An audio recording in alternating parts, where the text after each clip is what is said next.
दादा, तुमच्या तंदूरचा वास कागदाच्या बस स्टँड पर्यंत येत आहे. सर हे चिकन नव्हे तर तंदूर स्मोक चिकन आहे. कागलामध्ये आम्ही चुलीवर प्रथमच तंदूर स्मोक चिकन देतो, प्लस या भट्टीवर आम्ही स्मोक करून देतो. तंदूर अंडा पोकळा आमच्याकडे मिळतो, प्लस ग्रीन चिकन मिळते. आणि आमचं टायमिंग आहे संध्याकाळी 5 ते संध्याकाळी 10. दादा, इतका सुंदर वास येत आहे. तुम्ही किती वर्ष झाले तंदूर चिकन बनवताय? सर आम्ही तंदूर स्मोक चिकन 2 वर्षापासून बनवत आहे आणि ही क्वालिटी तुम्हाला कुठेच मिळणार नाही. तंदूर स्मोक चिकन आणि ग्रीन चिकन प्लस अंडा पकोडा आम्ही तुम्हाला देतो. बोला दादा, हे तंदूर स्मोक चिकन खायचं असेल तर कुठे यावं लागेल?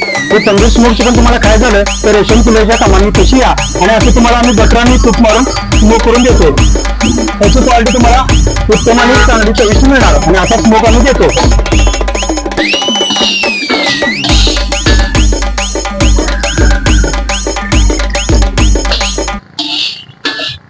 लोकेशन कागलमध्ये यशवंत किल्ला कमानी समोर लई भारी तंदुरी चिकन.